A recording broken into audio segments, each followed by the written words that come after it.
Hi, my name is Holly, and I want to start by telling you a little bit about myself.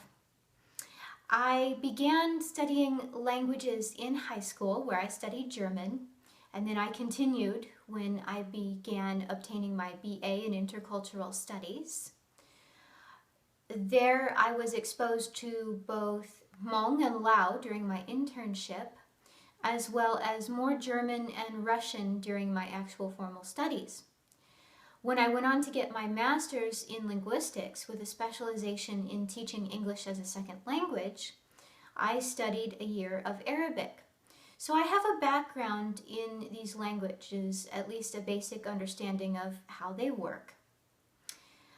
My passion for teaching languages is steeped in my passion for helping people understand things.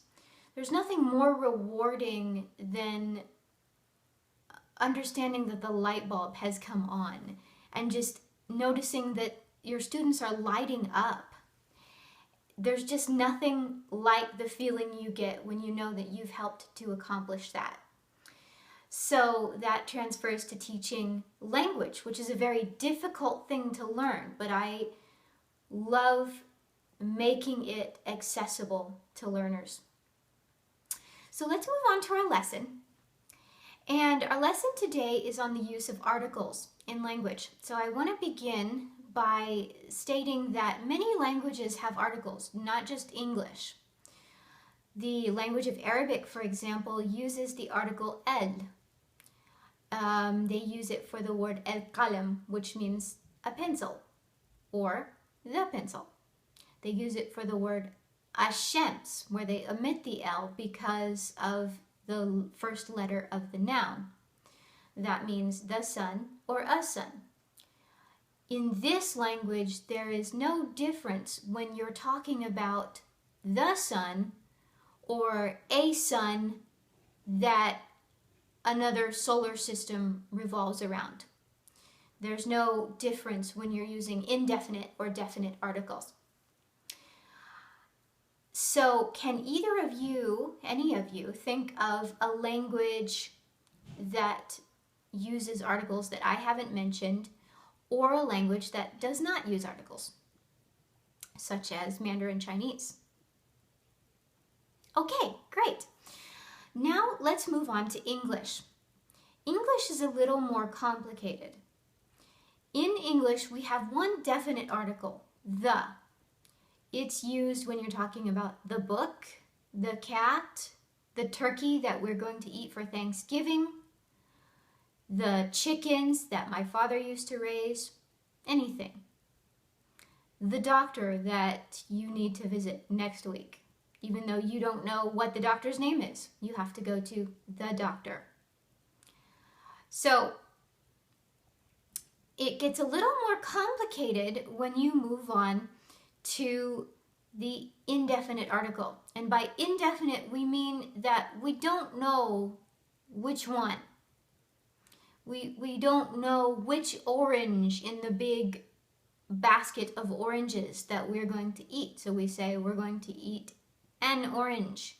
We don't know which book we're going to take off the bookshelf. So we say we're going to read a book. Now you will notice that there's a difference there. I said an orange and I said a book. That's because in English we have two definite articles in a way. The way we choose which one we're going to use is by looking at the word after it. For example, an orange. The word orange begins with a vowel, so we have to say an. However, if we are talking about an orange that is ripe, we say a ripe orange. And that is because the adjective that we have put between the article and the noun is not starting with a vowel. It says a ripe orange.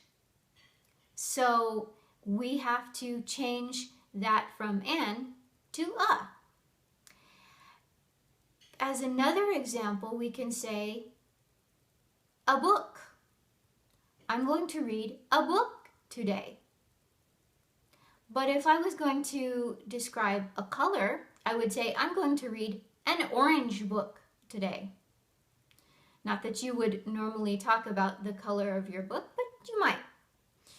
So that's the difference in English. And now I want to ask you for some examples. First of all, can you think of examples of using the definite article? Excellent. Okay. Now please give me examples of when you would use a. And remember, the word after the article, the noun, or if you put an adjective in, cannot start with a vowel. Awesome. Okay. Finally, I'm going to ask you for examples of when you would use the word an. And remember, the word afterward has to begin with a vowel. Excellent. Now, does anybody have any questions?